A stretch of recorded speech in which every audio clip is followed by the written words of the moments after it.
Ricardo Salazar laughed out loud when the 12-year-old girl said, "I speak 9 languages perfectly." Lucia, the cleaning lady's daughter, looked at him with determination. What came out of her mouth next froze the smile on his face forever.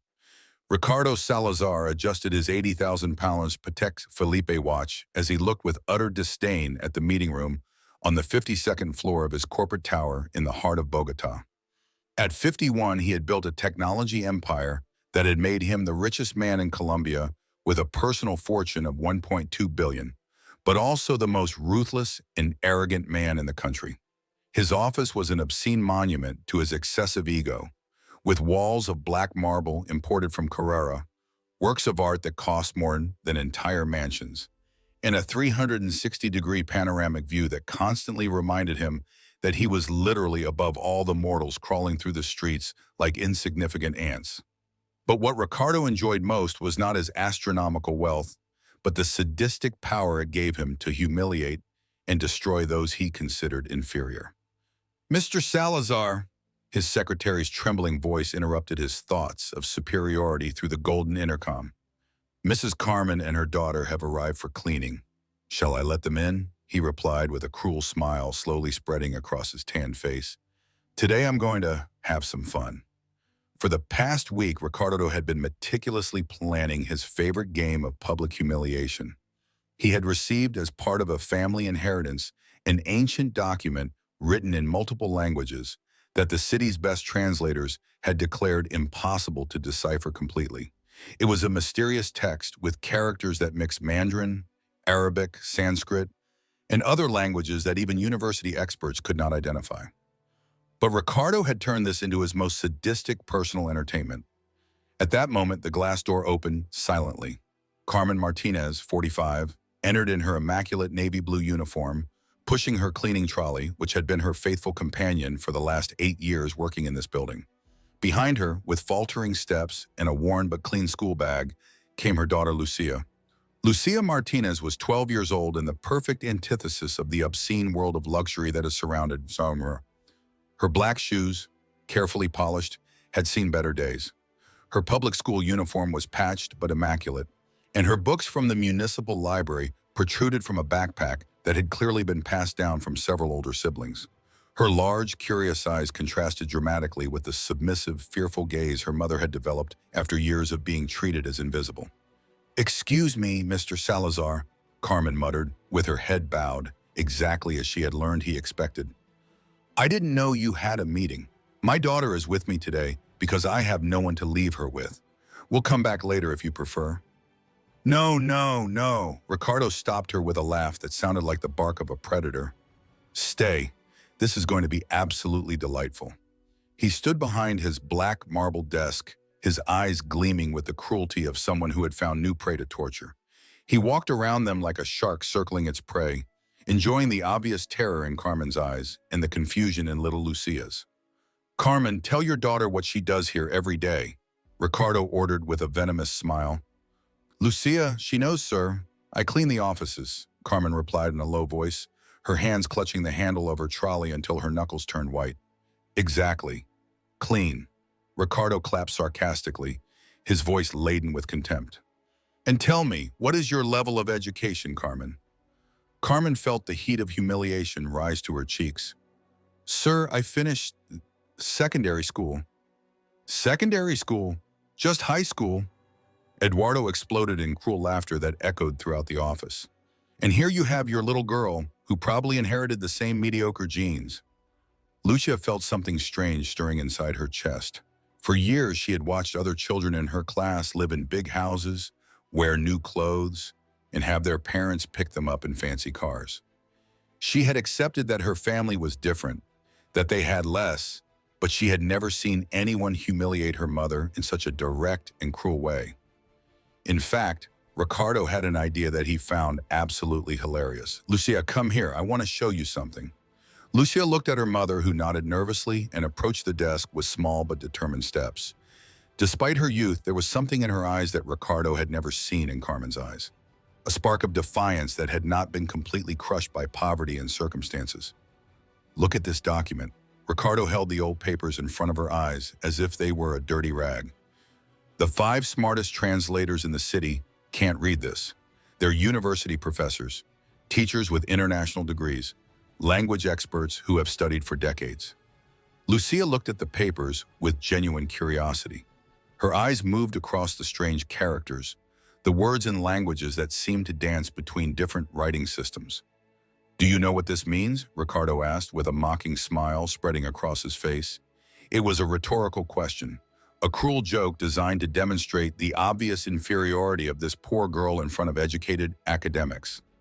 To his surprise, Lucia did not immediately look away. Instead, she studied the document with an intensity that was disconcerting in someone so young. "No, sir," she finally replied in a low voice. "Of course not!" Ricardo roared with laughter, slamming his hands on the desk.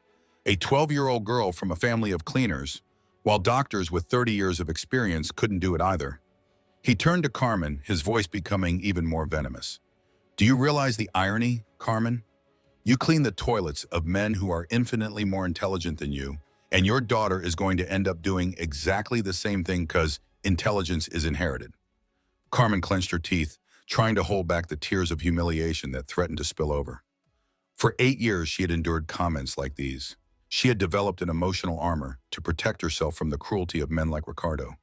But seeing her daughter being humiliated like this was different. It was a pain that cut deeper than any personal insult. Lucia watched the whole scene with an expression that was gradually changing. The initial confusion was being replaced by something more powerful. Outrage. Not for herself, but for her mother, who worked 16 hours a day to support her 3 children, who never complained, who always found a way to put food on the table and school supplies in their backpacks. But enough games. Ricardo returned to his desk, clearly enjoying every second of his cruel spectacle. "Carmen, can you start cleaning?" And Lucia, sit there quietly while the important adults work. "Excuse me, sir." Lucia's clear, firm voice cut through the air like a sharp knife.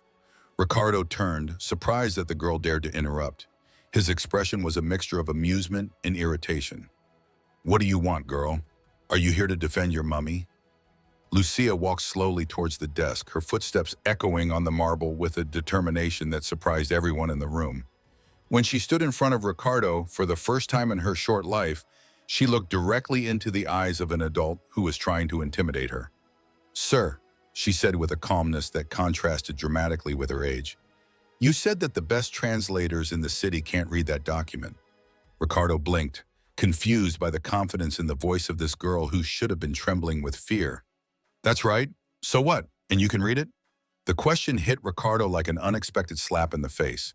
All his life he had used his wealth and position to intimidate others, but he had never claimed to have any specific academic knowledge. His fortune came from smart investments in ruthless business decisions, not higher education. "That's not the point," Ricardo stammered, feeling for the first time in years that he was losing control of a conversation. "I'm not a translator, so you can't read it either," Lucia stated with simple but devastating logic. "That makes you less intelligent than doctors, who can't read it either." Carmen gasped. In 12 years of life, she had never seen her daughter challenge an adult in this way. And she had certainly never seen anyone, child or adult, put Ricardo Salazar in such an uncomfortable position with a simple question.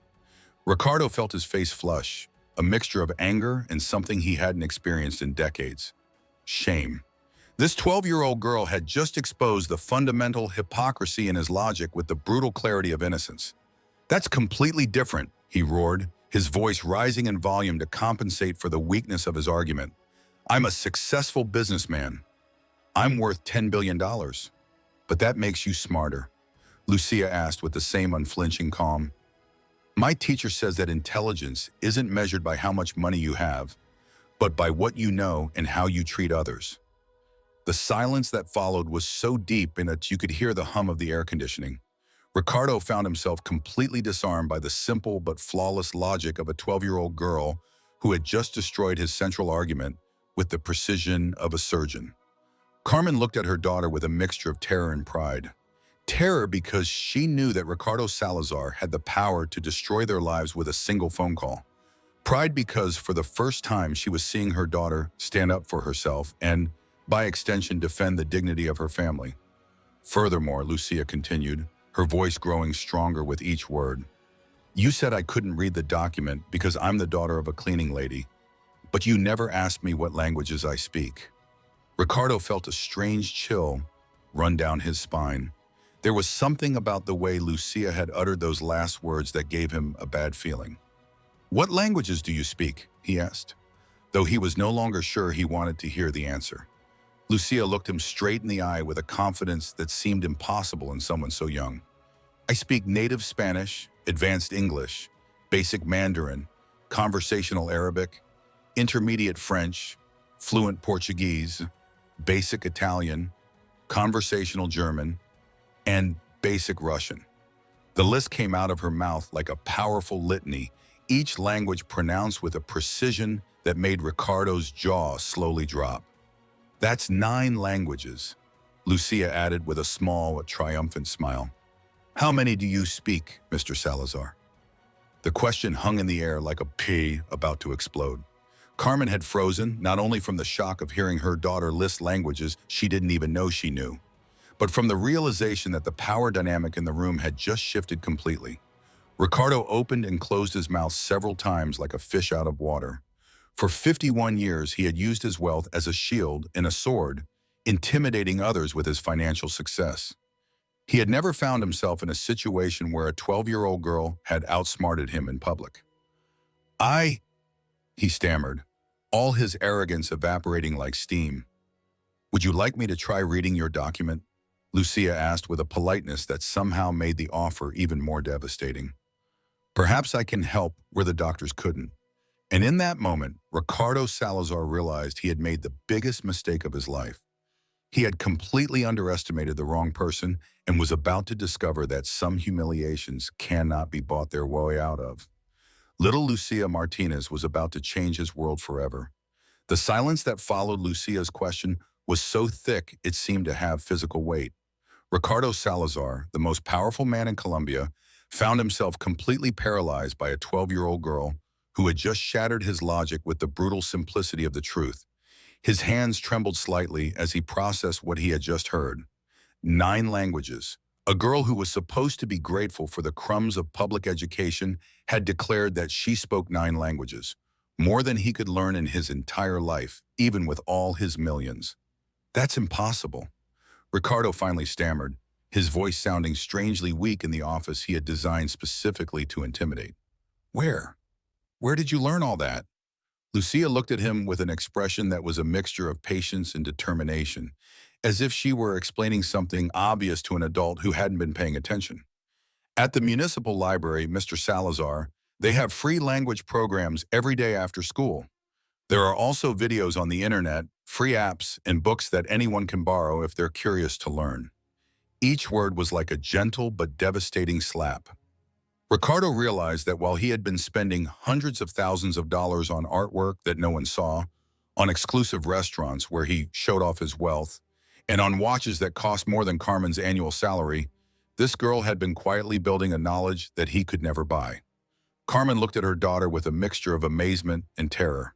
She had known that Lucia was intelligent, that she always brought home good grades, that she spent hours in the library, but she had never imagined the true extent of what her daughter had been learning in silence. The programs are run by immigrants who live in the city. Lucia continued with the same unflappable calm. Mrs. Wang teaches me Mandarin on Tuesdays. Ahmed helps me with Arabic on Thursdays. Maria practices Italian with me on Saturdays. They are people who, like my mom, have humble jobs, but they know incredible things. Ricardo felt nauseous. This girl had just described a learning network he never knew existed, a community of people he had automatically dismissed as inferior, but who apparently possessed knowledge rivaling that of university professors. But that doesn't mean you can read a complex academic paper, Ricardo said, desperately clinging to whatever shred of superiority he could muster. Speaking basic languages is not the same as understanding specialized ancient texts. You're right. Lucia nodded, surprising him. That's why I also study in the classical languages section of the university library on weekends. The librarians let me in because I always return the books on time and never make any noise. Ricardo's jaw dropped completely. The university library is almost empty on Saturday mornings. I've been reading about comparative linguistics, ancient writing systems, and language evolution for the past 2 years. It's fascinating how languages connect with each other throughout history. Ricardo slumped into his chair as if someone had removed all the bones from his body. This 12-year-old girl had not only been learning modern languages, but had been independently studying subjects that normally required postgraduate degrees to fully understand. 2 years, she whispered, her voice barely audible. I started when I was 10. My mom worked double shifts to pay for my older brother's private school, but then she lost that extra job. When I went back to public school, I had a lot of free time because the classes were easier. So I decided to use that time to learn things that really interested me. Every word was like a hammer blow to Ricardo's ego. He realized that while he had been bragging about the higher education his money could buy, this girl had been obtaining an education that was infinitely more impressive through sheer intellectual curiosity and determination. Show me, Ricardo said suddenly, his voice harsh. If you really know all that, show me. Lucia looked at her mother, who nodded nervously and approached the desk where the mysterious document that had defeated the city's 5 most prestigious translators lay. She took the papers with steady hands and studied them for a moment that felt like an eternity. Ricardo could see her eyes moving over the strange characters, recognizing patterns, making connections that the university experts had missed. It's interesting, Lucia murmured, more to herself than to others. It's not a single language, it's a combination of several writing systems organized into thematic layers. Ricardo felt as if the whole world was turning upside down. What? What does that mean? The document is structured like a linguistic puzzle. Each paragraph is written in a different language, but all the paragraphs talk about the same subject from different cultural perspectives. It's as if someone wanted to preserve the same wisdom in multiple linguistic traditions. Carmen approached slowly, fascinated despite her terror. She had never seen her daughter speak with such academic authority. She had never witnessed the true extent of her intelligence. Can you read it? Carmen asked in a whisper. Lucia looked up from the document and looked directly at Ricardo. Would you like me to try, Mr. Salazar? Ricardo felt as if he were standing on the edge of a precipice. Part of him wanted to say no. He wanted to maintain the illusion that this girl was just that, a girl who had gotten lucky with a few memorized phrases. But another part of him, a part that had been buried under decades of arrogance, was genuinely curious to know what this extraordinary creature would say. Yes, he murmured. Try it. Lucia turned her attention back to the document and began to read. But what came out of her mouth left Ricardo completely paralyzed. Because Lucia Martinez, the 12-year-old daughter of a cleaning lady, began to read the first paragraph in perfect classical Mandarin. Her pronunciation was flawless, with tones that indicated not only knowledge of the language, but a deep understanding of its cultural nuances. The words flowed from her lips like ancient music, laden with meaning and authority that seemed impossible in someone so young. Ricardo stood with his mouth half open, his expression of mockery turning to one of absolute shock that he would never forget. For 51 years, he had operated under the belief that real education, true intelligence, was only available to those who could afford it. This girl had just shattered that belief completely. But Lucia didn't stop there. When she finished the first paragraph in Mandarin, without even pausing, she moved on to the second paragraph and began reading in classical Arabic with the same supernatural fluency. The words came out of her mouth with a musicality that made Ricardo feel as if he were witnessing something impossible. This was not a girl reciting memorized phrases.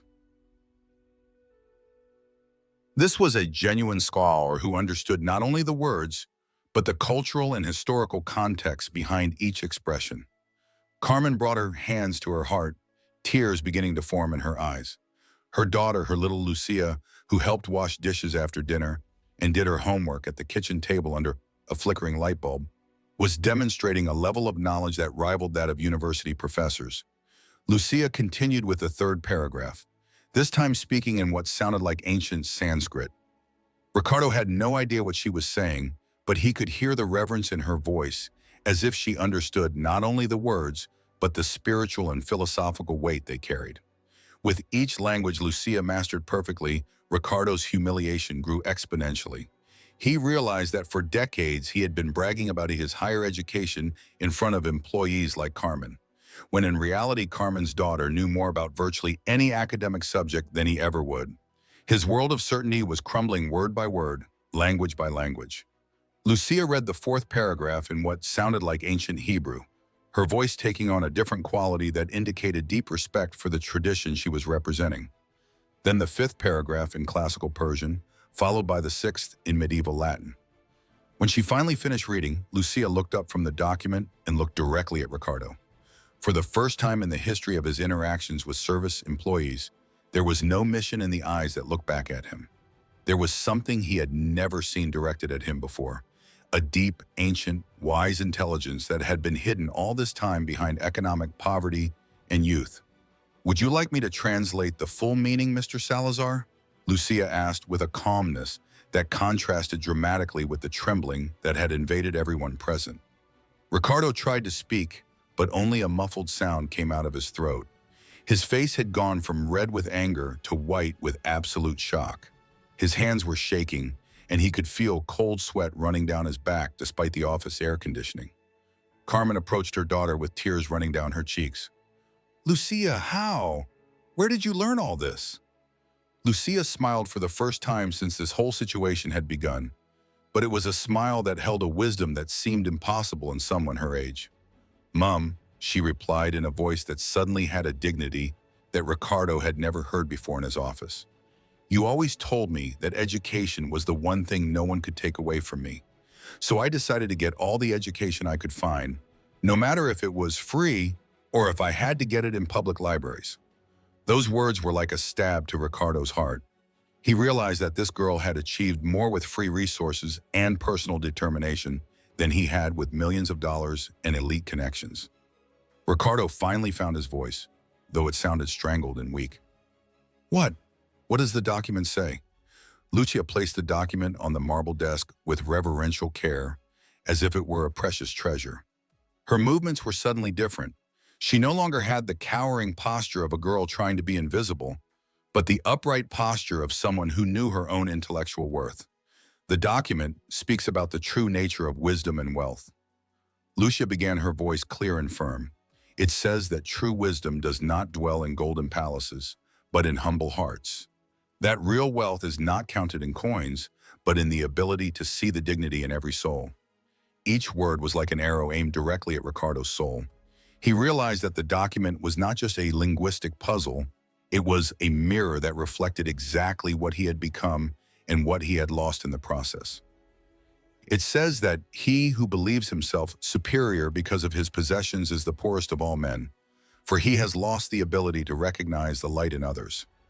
Lucia continued to look directly at Ricardo as she spoke. "And what else, Ricardo?" she whispered, even though part of him no longer wanted to hear the answer. "That true power does not come from the ability to humiliate others, but from the ability to lift them up.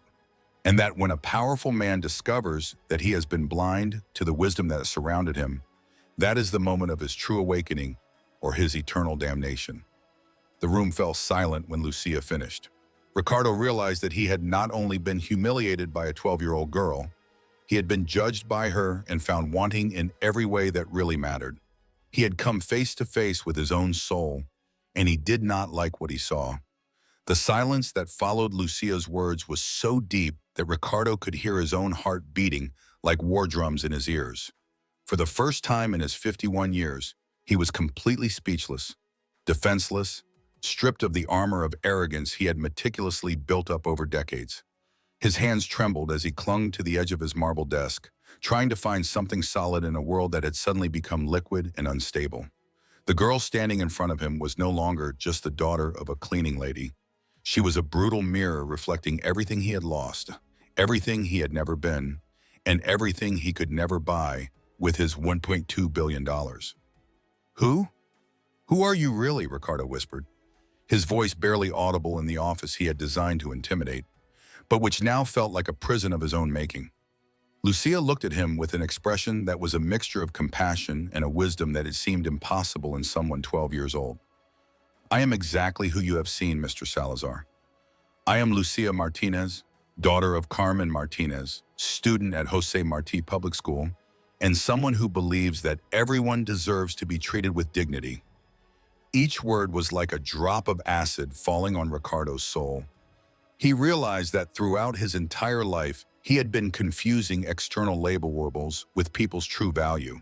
He had judged Carmen by her cleaning uniform without ever wondering what kind of mother could raise such an extraordinary daughter. He had assumed that economic poverty equaled intellectual poverty when the evidence to the contrary had been staring him in the face for years. Carmen approached her daughter and placed a protective hand on her shoulder. "Lucia, it's time to go," she murmured softly, clearly concerned about the possible consequences of what had just happened. "No, Ricardo," he said suddenly, his voice rough with emotion. "Please don't go." Mother and daughter looked at him in surprise. For 8 years, Ricardo had never asked Carmen for anything. He had never shown the slightest consideration for her schedule, her needs, or her basic humanity. "I need to understand." Ricardo continued to struggle with words he had never uttered before. "How is this possible? How can a 12-year-old girl know more than me about everything?" Lucia exchanged a glance with her mother, who nodded almost imperceptibly and approached the chair in front of Ricardo's desk.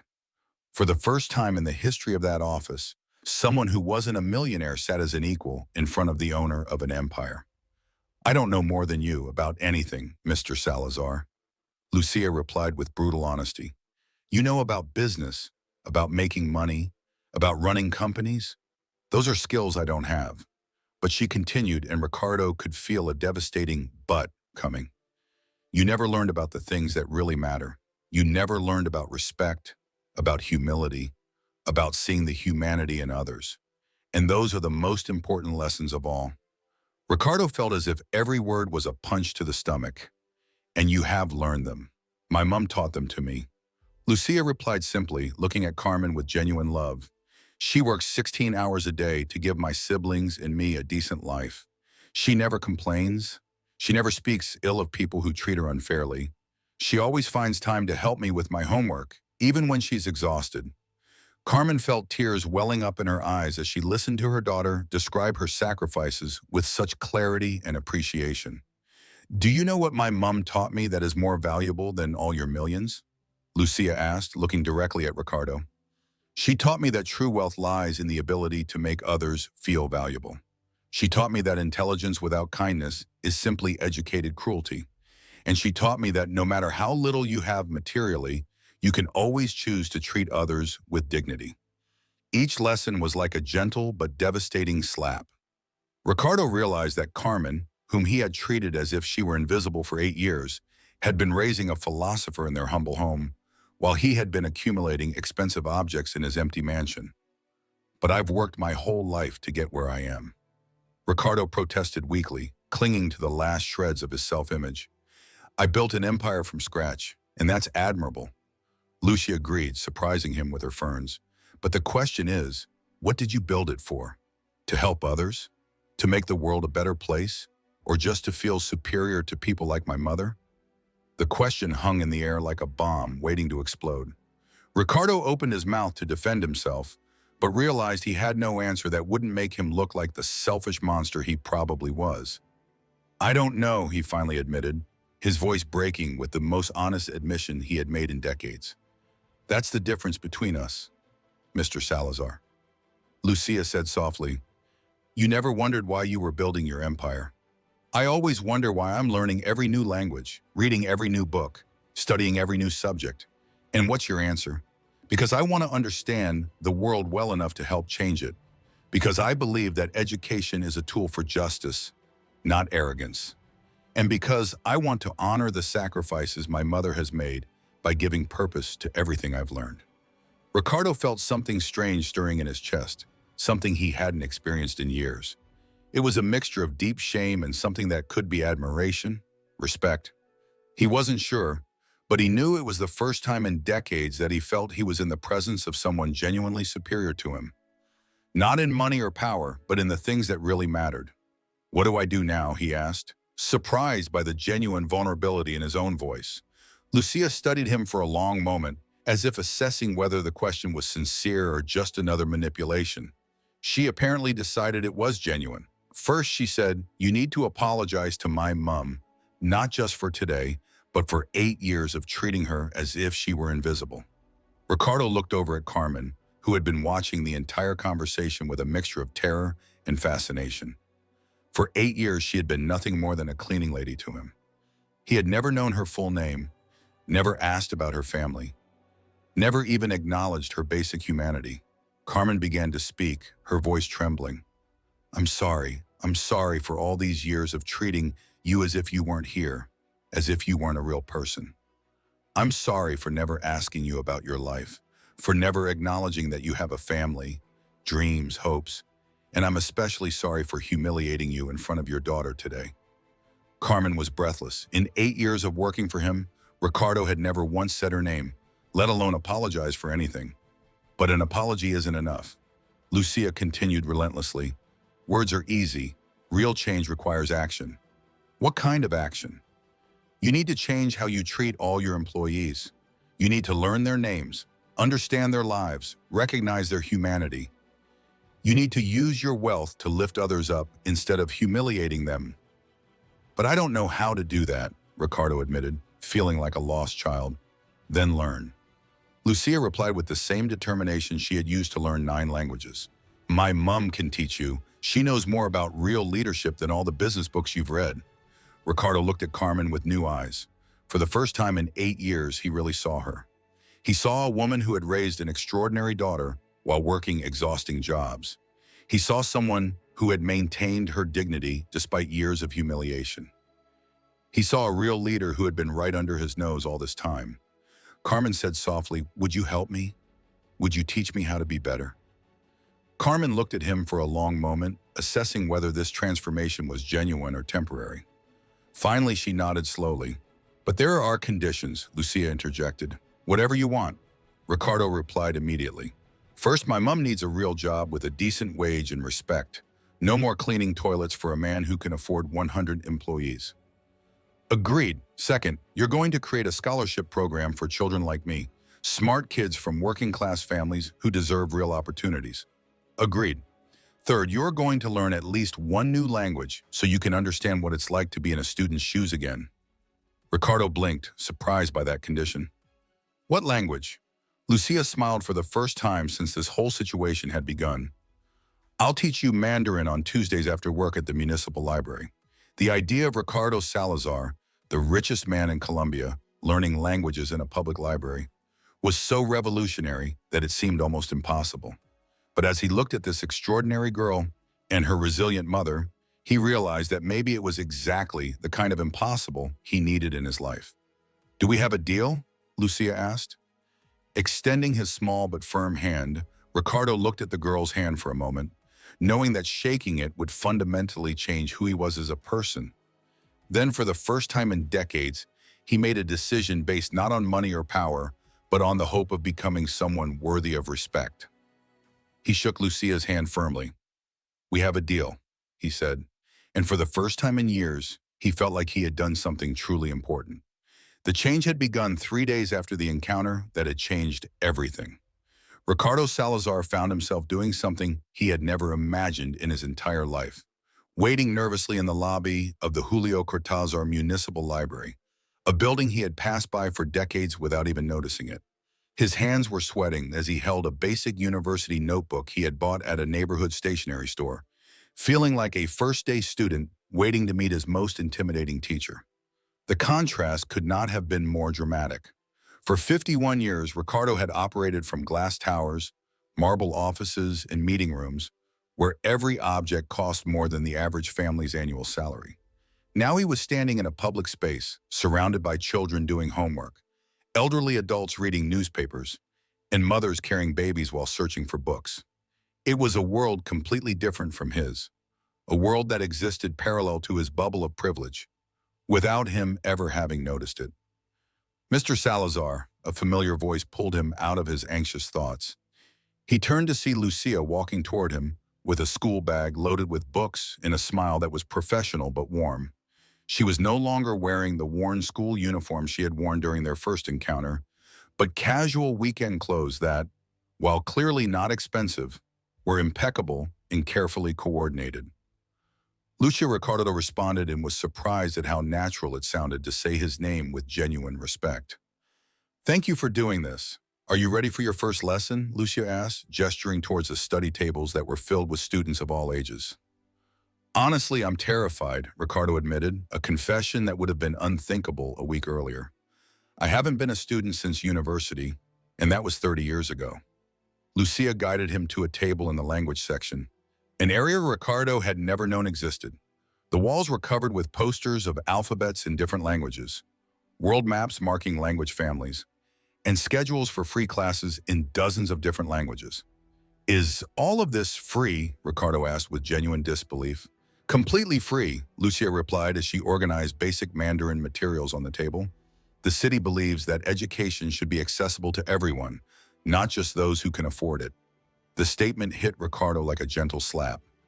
For decades, he had assumed that quality education was a privilege that had to be purchased, when it had apparently been available just a few blocks from his office all this time. "Let's start with the basics," Lucia announced, opening a worn but well-kept textbook. "The four tones of Mandarin are fundamental.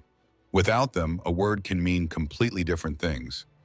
Over the next hour, Ricardo experienced something he hadn't felt in decades: the utter humility of being completely ignorant on a subject. Lucia was a patient but demanding teacher, correcting his pronunciation with the same academic authority she had displayed when translating the mystical document, Ma. Ricardo tried to repeat the tones, his voice sounding clumsy and rough compared to Lucia's musical fluency. "Better," Lucia encouraged him after his 10th attempt. "Remember, the first tone is high and flat, as if you were singing a sustained note." Ricardo realized he was sweating from the mental effort of something this 12-year-old girl mastered with apparent ease. It was a more profound lesson in humility than any financial loss he had ever experienced. "Can I ask you something?" Ricardo said during a break.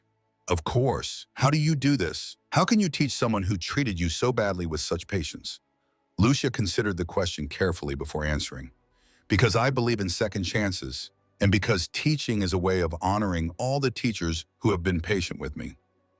"But aren't you angry? Don't you feel resentful?" "I was angry," Lucia admitted honestly, "very angry. But my mother taught me that anger is like holding a hot coal with the intention of throwing it at someone else. In the end, you only burn yourself." The wisdom of those words coming from someone who could be his granddaughter struck Ricardo deeply. He realized that he had been holding hot coals of arrogance and contempt for decades, burning himself without realizing it. "Let's continue," he said, determined to honor his young teacher's patience with genuine effort.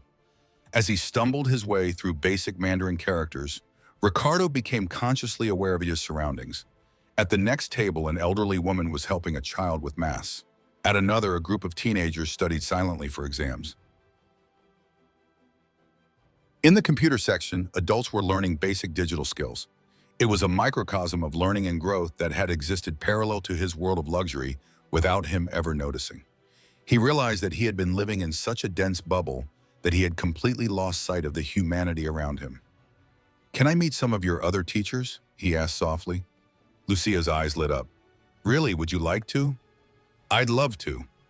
Lucia led him through the library, introducing him to an extraordinary community of volunteer educators who had been operating right under his nose for years. He met Ahmed, a Syrian refugee who taught Arabic while working as a taxi driver. Mrs. Huang, a retiree who had been a teacher in Beijing before immigrating. Maria, a domestic worker who taught Italian on weekends. Each introduction was like a gentle punch to his previous worldview. These people, whom he would have automatically dismissed as service jobs, turned out to be brilliant educators with extraordinary stories of resilience and knowledge.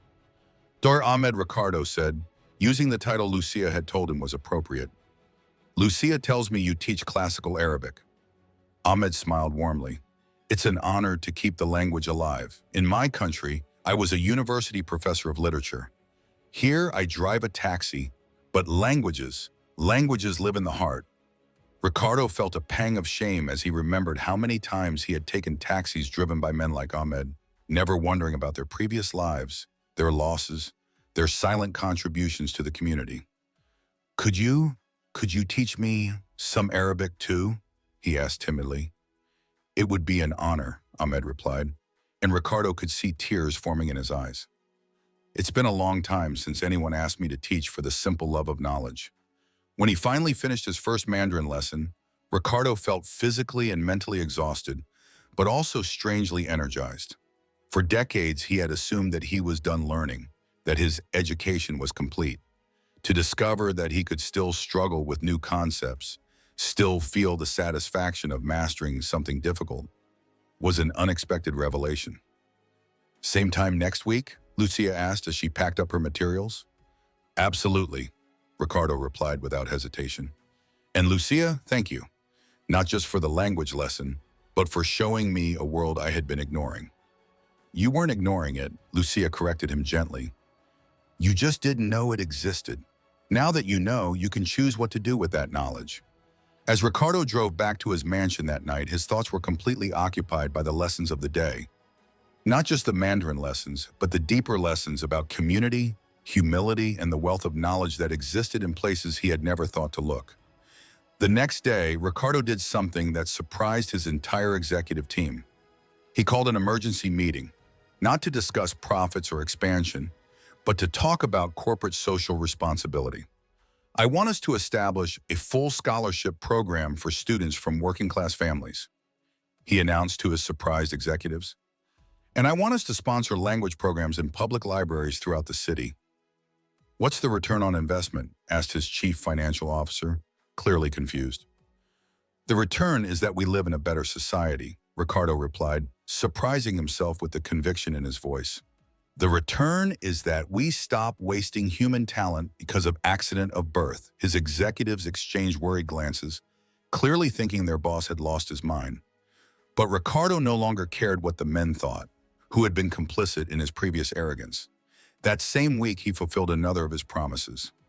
Carmen Martinez was officially hired as Director of Human Development with a salary that was 10 times what she had been earning as a cleaning lady. Her first task would be to work with Ricardo to identify and develop hidden talent among all the company's employees. Carmen, Ricardo told her during their first official meeting, I want you to teach me everything Lucia says you know about real leadership. Carmen, still adjusting to her new office and her new status, looked at him with a mixture of determination and nervousness. Mr. Salazar, real leadership isn't about having power over others. It's about having power to lift others up. Teach me, Ricardo said simply. And so began an education worth more than all the university degrees and business master's degrees money could buy. An education in humanity, humility, and the responsibility that comes with real privilege. For the first time in decades, Ricardo Salazar was learning the lessons that really mattered. 6 weeks after the encounter that had changed everything, Ricardo Salazar found himself facing something he hadn't anticipated, a silent but determined rebellion from his closest social circle.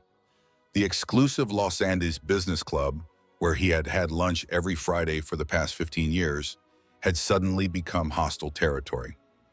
Ricardo, we need to talk, declared Alejandro Montoya, oil magnate and one of his oldest golfing partners, as he sat down heavily across from him in the club's private dining room. His eyes had the hardness of someone who had come to perform an intervention. Of course, Alejandro, what do you want to talk about? Ricardo replied, although he could sense perfectly well where the conversation was heading. About your recent erratic behavior. Alejandro began gesticulating with his 1,000-pound glass of wine. The whole city is talking. They say you're learning languages in public libraries, that you promoted a cleaning lady to an executive position, that you're spending millions on scholarships for poor children. All of that is true, Ricardo confirmed calmly, continuing with his lunch as if they were discussing the weather. Are you crazy? Sebastian Torres, heir to a pharmaceutical empire, interjected, his voice laden with disbelief. A cleaning lady as an executive. You learning in public libraries with ordinary people. Ricardo felt a familiar pang of irritation. But this time it wasn't directed at those who challenged him, but at his own past attitudes reflected in his former friends. Carmen Martinez is smarter and has better leadership skills than most executives I've ever met, Ricardo replied calmly. And yes, I'm learning Mandarin and Arabic with extraordinary teachers who happen to work as taxi drivers and domestic workers. Extraordinary teachers who work as taxi drivers. Alejandro laughed cruelly. Ricardo, you're completely losing perspective. Those people aren't real teachers. They're failures who couldn't hold down jobs in their own countries. The statement hit Ricardo like a slap in the face. It was exactly the kind of comment he himself would have made 6 weeks earlier, and now it seemed not only ignorant, but cruelly inhuman. Alejandro Dr. Ahmed had a chair in Arabic literature at the University of Damascus before the war destroyed his country. Ricardo replied, his voice taking on a sharp edge his friends had rarely heard. Mrs. Huang was head of the linguistics department in Beijing before she immigrated to join her family. They're not failures, they're brilliant refugees and immigrants who are rebuilding their lives. And since when do you care about that? Sebastian asked with obvious contempt.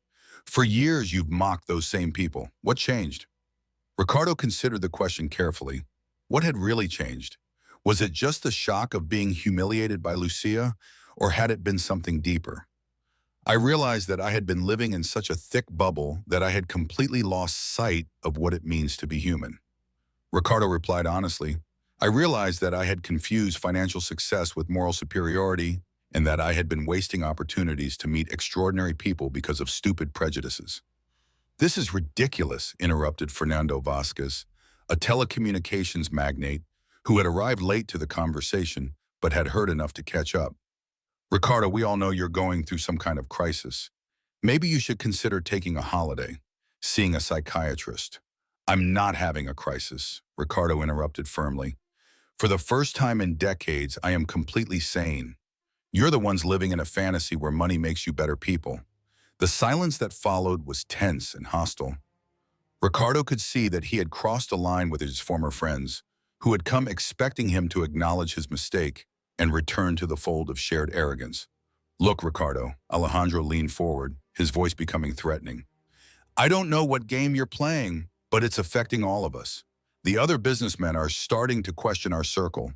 They were wondering if we've all gone soft, and that worries you? Ricardo asked with genuine curiosity.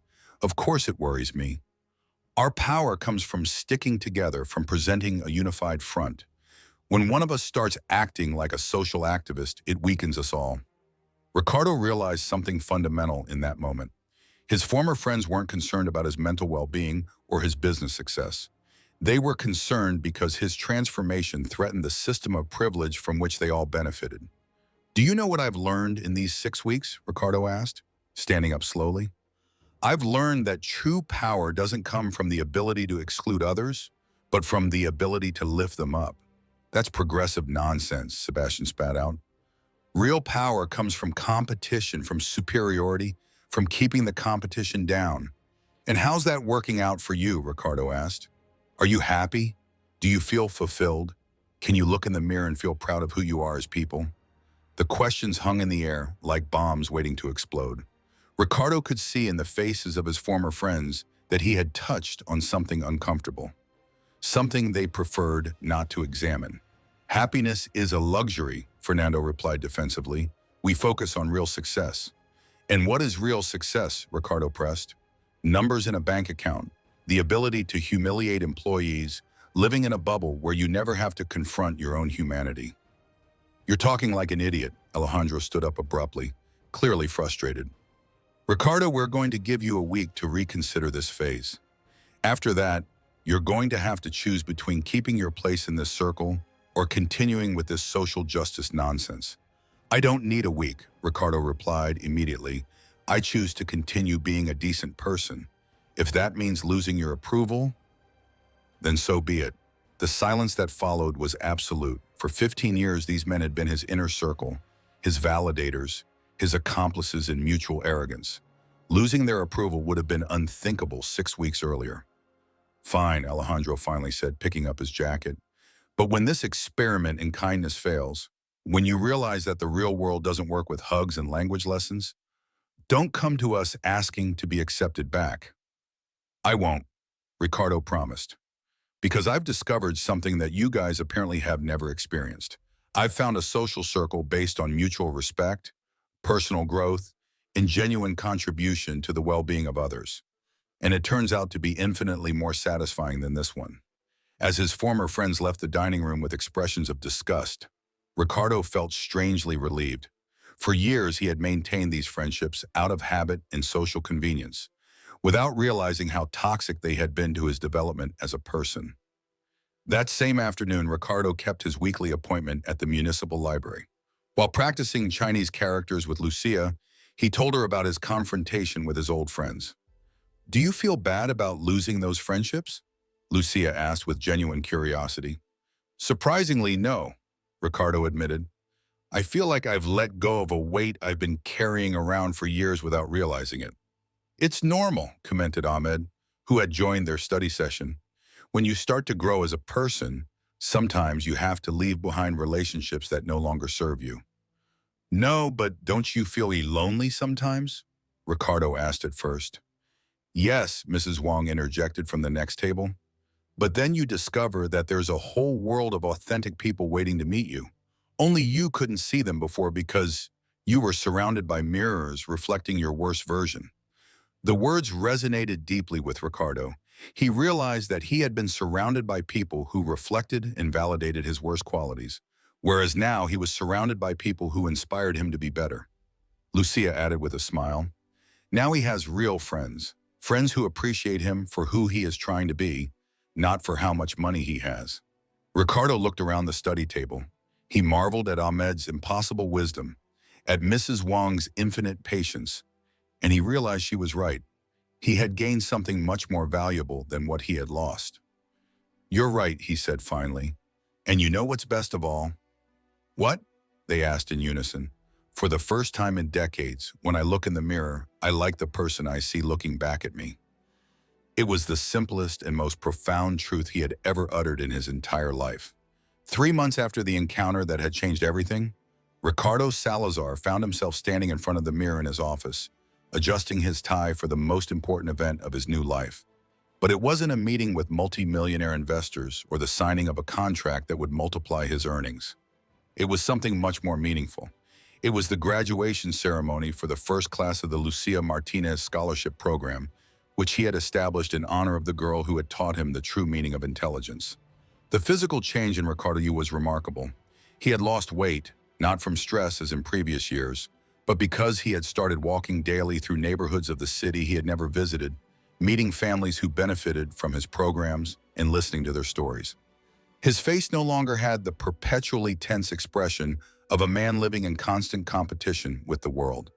Now there was a serenity in his eyes that spoke of someone who had finally found real purpose in his life. "Mr. Salazar," Carmen's voice brought him out of his thoughts. It was no longer the trembling voice of a cleaning lady, but the professional and confident voice of the most successful human development director his company had ever had. "The graduates have arrived." Carmen Martinez had been transformed as much as Ricardo during these months. She no longer wore the navy blue cleaning uniform, but elegant professional suits that reflected her new position. But more than her outward appearance, what had changed was her posture. She no longer walked with her head down like someone hoping to be invisible, but with the confidence of someone who knows that her ideas are valued and respected. "How are the final numbers for the program?" Ricardo asked as they walked towards the auditorium. "Extraordinary," Carmen replied, opening a folder containing data that would have been impossible to imagine 3 months earlier. 150 students from working-class families had received full scholarships to prestigious universities. 98% had maintained grade point averages above 4.0. Most importantly, 32 of them had already decided to give back to the program as volunteer mentors. Ricardo felt a warmth spreading through his chest. For decades, he had measured success solely in terms of financial gain. Now he was discovering that there were far more satisfying metrics. Lives changed, opportunities created, cycles of educational poverty broken, and the language program in libraries, he asked, has expanded to 12 libraries across the city. "We have over 500 regular students learning 15 different languages." The volunteer teachers had grown to 73, including refugees, immigrants, and retirees who had never had the opportunity to share their knowledge. When they arrived at the auditorium, Ricardo was breathless. The space was filled not only with the graduating students and their families, but with an entire community that had grown up around the programs he had established. He recognized familiar faces from the municipal library, volunteer teachers who had become his friends, and employees from his company whose lives had been transformed by the new human development policies. "Mr. Salazar," a familiar voice greeted him from the front row. It was Lucia, but a different Lucia from the 12-year-old girl he had met 3 months earlier. She was now 13 and had grown not only physically but also in confidence and presence. She wore an elegant dress, not expensive but carefully chosen, and her eyes sparkled with the pride of someone who had seen his ideas become reality. Lucia, Ricardo said, surprised by the genuine emotion in her own voice. "How do you feel seeing all this?" "Like I'm living a dream," Lucia replied, gesturing toward the packed auditorium. "3 months ago, I was just a girl studying in the library. Now there are hundreds of children like me who have real opportunities." "You weren't just a girl," Ricardo corrected gently. "You were a teacher disguised as a student, and you were the best teacher I've ever had." As Ricardo circulated through the auditorium before the ceremony, he heard stories that filled him with a satisfaction he had never experienced in all his successful financial transactions. Maria Elena, the daughter of a domestic worker, had received a full scholarship to study engineering at the National University. Carlos, whose father worked as a mechanic, was going to study medicine at the University of the Andes. Ana Sofia, the daughter of Venezuelan immigrants, had been accepted into the linguistics program at Javeriana University. Each story was a testament to the talent that had been wasted in the city due to a lack of economic opportunities. Ricardo realized that for years he had been operating under the false belief that academic excellence was the exclusive privilege of wealthy families, when the reality was that intellectual brilliance was evenly distributed across all social classes. Dr. Ahmed Ricardo greeted the Syrian refugee who now coordinated the language program at 3 libraries. "How are things going?" "Better than I could have dreamed," Ahmed replied with tears in his eyes. "For the first time since I arrived in this country, I feel like I'm using my real skills to make a difference, and the students are extraordinary." "Have you thought about returning to formal university teaching?" Ricardo asked. Ahmed smiled. "Interestingly, I no longer feel that need. I've discovered that the most impactful teaching doesn't require official titles or high salaries. It requires passion, patience, and students who really want to learn. I have all of that here." The answer made Ricardo reflect on his own transformed motivations. 3 months earlier, his self-esteem had depended entirely on external validation. Money, power, respect based on fear. Now he was discovering that the deepest satisfaction came from contributing to the well-being of others without expecting public recognition. Mr. Salazar, an elderly woman, approached timidly. She was Rosa Contreras, the mother of one of the scholarship recipients, who worked as a clerk in a bakery. She wanted to thank him personally. "My son Andres is going to be the first college graduate in our family." "Don't thank me," Ricardo replied sincerely. "Thank Andres for his dedication and you for raising him.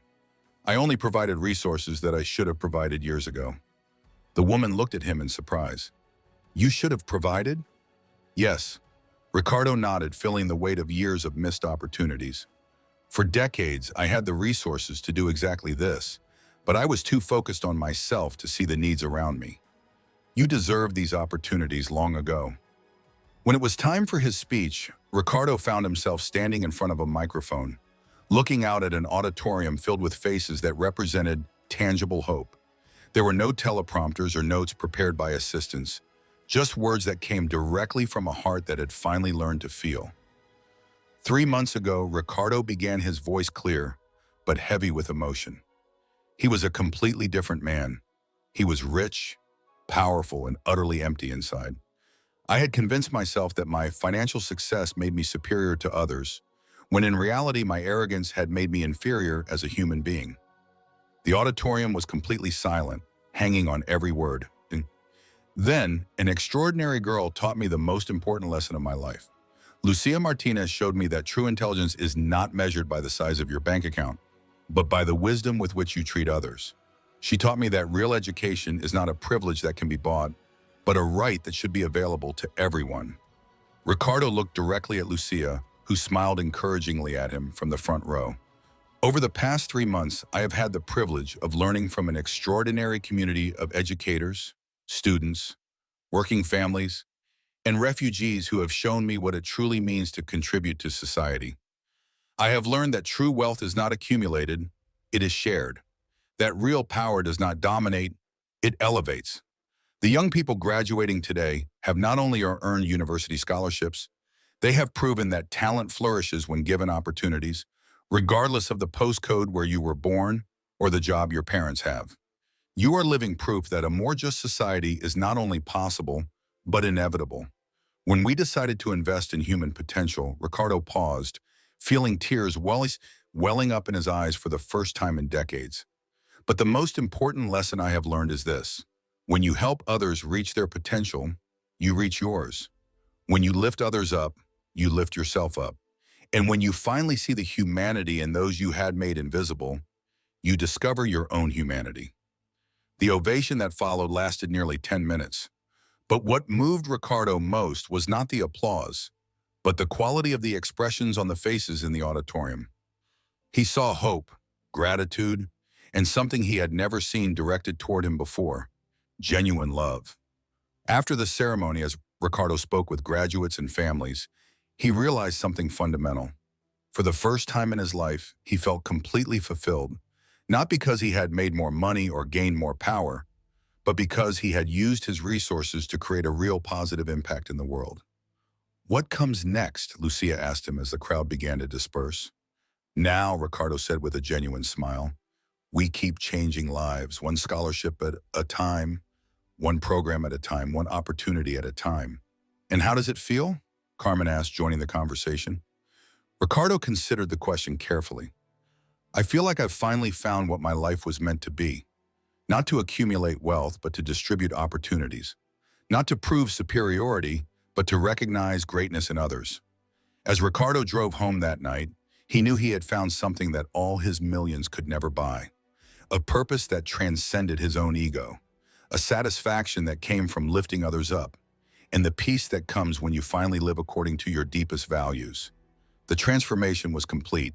A year after the encounter that had changed everything, Ricardo Salazar stood in the same place where his transformation had begun, the 52nd floor office of his corporate tower. But it was no longer the same office, just as he was no longer the same man. The black marble walls had been replaced by large windows that filled the space with natural light. Expensive artwork had given way to photographs of the beneficiaries of his educational programs.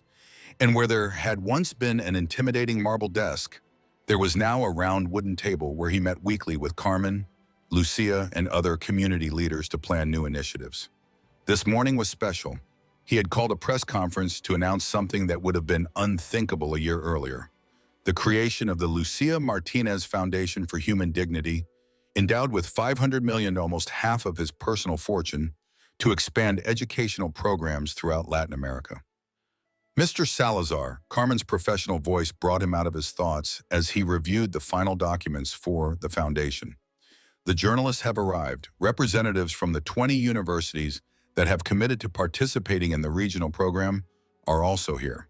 Carmen Martinez had become much more than the director of human development for his company.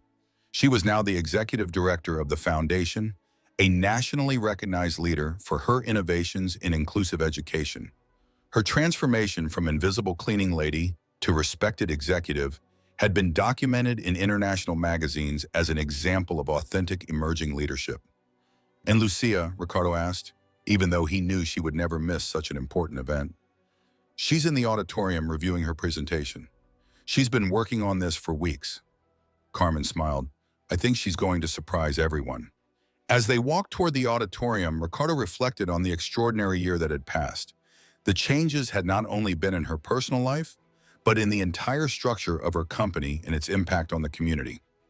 Salazar Technologies had been recognized as the most innovative company in corporate social responsibility in Colombia. Employee turnover had dropped to virtually zero. Productivity had increased by 45%, and more importantly, it had become the most desirable employer in the country, not because of high salaries, but because of the culture of respect and personal growth it had cultivated. "Mr. Salazar," a familiar voice stopped him in the hallway. It was Maria Elena Rodriguez, the first scholarship recipient to graduate from the program, who now worked as an engineer at his company while completing a master's degree in public administration. "Maria Elena, how nice to see you here." Ricardo greeted her with genuine affection. "How are your studies going?" "Incredibly well, thanks to you. But I wanted to tell you something before the conference." Maria Elena paused, clearly moved. Yesterday, I received a letter from my younger sister. She's in ninth grade and she wrote to tell me that she wants to be like you when she grows up. Ricardo felt a lump in his throat. Like me. Yes. She says she wants to be someone who uses her success to help others succeed. She also says that you taught her that the truly rich are those who make others rich. The profound simplicity of those words, filtered through the perspective of a teenager, struck Ricardo more than any corporate recognition he had ever received. He realized that the true indicator of his transformation was not the press articles or the awards, but the kind of example he was setting for the next generation. When they entered the auditorium, Ricardo was breathless at what he saw. It wasn't just the presence of national and international journalists or the university representatives from countries such as Mexico, Chile, Argentina, and Peru. It was the quality of the audience. Hundreds of students from educational programs, working parents, volunteer library teachers, employees from his company, refugees and immigrants who had found new opportunities, and community leaders who had emerged from the movement that had begun with a simple lesson in humility. Dr. Ahmed. Ricardo greeted the Syrian refugee who now ran language programs in 18 libraries across the city. How does it feel to see all this, as if you were witnessing the birth of something that will change the world? Ahmed replied with tears in his eyes. A year ago, I was a taxi driver with broken dreams. Today, I am the coordinator of a program that has taught languages to more than 2,000 people. This is what a real second chance means. And you've given second chances to thousands of people. Mrs. Wang, who had developed a Mandarin curriculum now used in universities in 4 countries, including your own, interjected. Ricardo realized the profound truth in those words. His transformation had essentially been a second chance to be the person he had always had the potential to be, but who had been buried under decades of arrogance and emotional disconnection. Ms. Salazar, a young journalist from CNN on Espanol, approached with a camera. Could we do a quick interview before the official conference? Of course, Ricardo agreed, although he no longer felt the desperate need for media attention that had characterized his previous personality. A year ago, you were known as one of Colombia's most successful, but yet also most controversial businessmen. Today, you are donating half your fortune to educational programs. What caused this radical change? Ricardo considered the question carefully. Over the past few months, he had answered variations of this question dozens of times, but each time he found new layers of truth to explore. A 13-year-old girl taught me that I had been measuring success with completely wrong metrics. Ricardo replied honestly, she taught me that true wealth is not measured by what you accumulate, but by what you share. That true intelligence is not demonstrated by humiliating others, but by elevating them. And that true power does not come from the ability to control, but from the ability to serve. And he's not afraid that this will negatively affect his competitive position in the business world. Ricardo laughed genuinely. It turns out that when you treat people with dignity, when you invest in their growth, when you create an environment where talent can flourish regardless of their background, your company becomes more successful, not less. We've had the most profitable year in the company's history, precisely because we stopped seeing employees as expenses and started seeing them as investments. The interview continued, but Ricardo was increasingly aware that the questions, while important, didn't really capture the essence of what had happened. His transformation hadn't been a change in business strategy or a calculated public relations decision. It had been a fundamental awakening to his own humanity. Finally, it was time for the official conference. Ricardo walked to the podium, but before he began, he did something that surprised everyone. He invited Lucia to join him on stage. Lucia Martinez, now 13, had grown not only physically, but in presence and moral authority. She wore an elegant navy blue dress, not expensive, but chosen with the same care that characterized everything she did. Her eyes had the same penetrating intelligence that had unnerved Ricardo a year earlier. But now they also had the confidence of someone who had seen her ideas become a tangible reality. Ladies and gentlemen, Ricardo began, his voice clear but charged with genuine emotion. Exactly 1 year ago, I stood in this very office convinced that I was the most successful man in Colombia. I had 100 million, the fear-based respect of my employees, and the envious admiration of my peers. I was also, unbeknownst to me, one of the poorest and most miserable men in the country. The auditorium was completely silent, every word resonating with the authority of lived experience. Then this extraordinary young woman walked into my office and taught me the most important lesson of my life. Lucia Martinez taught me that I had been confusing financial success with human superiority, that I had been wasting opportunities to meet extraordinary people because of stupid prejudices, and that I had been using my privilege to separate rather than connect, to humiliate rather than elevate. Ricardo looked over at Lucia, who smiled encouragingly at him. But Lucia didn't just humiliate me, although I certainly deserved it. She offered me something much more valuable. She offered me the opportunity for redemption.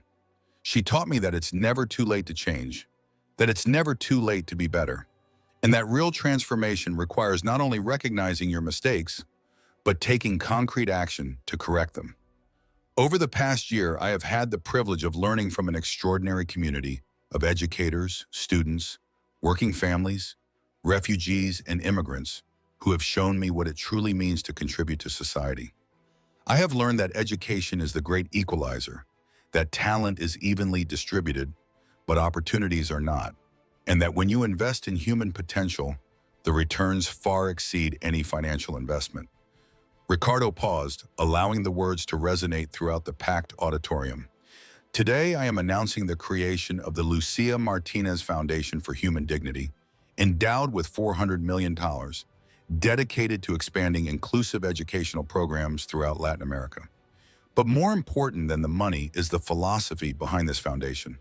The belief that every person, regardless of where they were born or how much money their parents have, deserves the opportunity to develop their full potential. The ovation that followed was immediate and sustained, but Ricardo raised his hand to continue. However, I don't want this conference to be about me or my money. I want it to be about the people who have truly made this transformation possible. I want you to hear from Lucia Martinez, who at 13 years old understands leadership, human dignity, and social justice better than most adults I know. Ricardo stepped away from the microphone and gestured toward Lucia, who approached with the same quiet confidence she had displayed during their first meeting. "Thank you, Mr. Salazar," Lucia began, her clear, steady voice echoing throughout the auditorium. "A year ago, when I walked into your office for the first time, I wasn't trying to change the world. I was just trying to defend my mom's dignity and prove that a person's worth isn't determined by their job or their bank account. But what I've learned over the past year is that individual changes can create ripples that transform entire communities. When one person decides to see the humanity in others, when they decide to use their privilege to create opportunities instead of barriers, when they decide that real success is measured by how much they lift others up, that individual decision can change thousands of lives." Lucia looked around the auditorium, making eye contact with students, parents, and teachers. "The programs we are announcing today are not just about education. They are about dignity. They are about the fundamental belief that every child, every young person, every adult deserves the opportunity to reach their potential. They are about creating a society where your postcode does not determine your destiny, where your parents' job does not limit your dreams, where curiosity and hard work are rewarded regardless of your background. But I also want to speak directly to the young people here today." Lucia continued, her voice taking on a special intensity. "Don't wait until you're an adult to start changing the world. Don't wait until you have money to start making a difference. Transformation begins with deciding to see others as whole human beings, with inherent dignity. It begins with choosing kindness over cruelty, inclusion over exclusion, collaboration over destructive competition. And to the adults I say, it's never too late to learn, to grow, to be better." Mr. Salazar was 51 years old when he decided to fundamentally change who he was as a person. If he could do it, anyone can. Lucia paused, allowing her words to resonate. "The future we are building together is one where education is a right, not a privilege, where talent is nurtured, not wasted, where diversity is celebrated, not feared, where success is measured by how much you contribute to the common good, not just your own. This foundation is just the beginning. It is the seed of a transformation that must extend far beyond Colombia, far beyond Latin America. It is the promise that we can create a world where every child has the opportunity to achieve their dreams, where every family has real hope for the future, where every community can flourish. When Lucia finished her presentation, the ovation was unlike anything Ricardo had ever heard before. It wasn't just applause, it was the sound of collective hope, of the recognition that real change was possible, of the understanding that they were witnessing the birth of something transformative. As journalists asked questions and university representatives discussed implementation, Ricardo found himself reflecting on the extraordinary journey that had begun with a simple lesson in humility. He realized that his transformation had followed a pattern that he could now clearly articulate. First had come the humiliation that destroyed his false self-image. Then came the education that showed him new possibilities. Then came the action that transformed ideas into reality. And finally came the multiplication, where his individual change had become a movement touching thousands of lives. After the conference, as the crowd dispersed, Ricardo found himself alone with Lucia and Carmen in the transformed office. "How does it feel?" Carmen asked, gesturing toward the windows that now showed a city where hundreds of young people had new opportunities thanks to the programs they had created. "I feel like I've finally found what my life was meant to be," Ricardo replied honestly. "Not to accumulate personal wealth, but to distribute opportunities, not to demonstrate superiority, but to recognize and nurture greatness in others." "And you don't miss your old life?" Lucia asked with genuine curiosity. The power, the respect based on fear, the simplicity of only caring about yourself? Ricardo considered the question carefully. "Do you know what I miss about my previous life?" "Nothing, absolutely nothing, because I realize now that that previous life wasn't really living. It was simply existing in a bubble of privilege that separated me from everything that makes life worthwhile. Real human connections, a transcendent purpose, the satisfaction of contributing to the well-being of others. Besides," he added with a smile, "it turns out that helping others is the most selfishly satisfying activity there is. Every time I see a student graduate, every time I see a family break cycles of educational poverty, every time I see a refugee find new hope, I experience a joy that no financial transaction has ever given me." Lucia smiled. "My mom always says that real happiness doesn't come from getting what you want, but from wanting what you have and using what you have to help others." "Your mom is the wisest woman I've ever known," Ricardo replied, looking at Carmen with genuine respect. "And you are the youngest and most effective teacher I've ever had in my life." As the sun set over Bogota, the three stood in silence for a moment, reflecting on the extraordinary year they had shared and the impactful years to come. "Do you know what the most incredible thing about all this is?" Ricardo finally broke the silence. "What?" Lucia and Carmen asked in unison. "That this is only the beginning. The Foundation's 500 million will directly touch the lives of at least 50,000 students over the next 5 years. But those students will touch the lives of others who will touch the lives of others. The impact will multiply exponentially for decades." "It's like throwing a stone into a lake," Lucia observed. "The ripples continue to spread long after the stone has disappeared." "Exactly. And the original stone was a 12-year-old girl who had the courage to confront a powerful man with the truth." Ricardo replied, "Lucia, you didn't just change my life. You changed the course of thousands of lives you don't even know yet."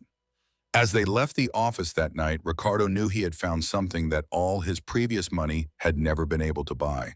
A legacy that would endure long after his own life. A contribution to the world that would be measured not in financial gains, but in opportunities created, dreams realized, cycles of injustice broken. The transformation was complete, but the impact was just beginning. And it had all started with a simple lesson about human dignity, taught by an extraordinary girl who had seen beyond appearances to recognize the potential for goodness that exists in every human heart. No,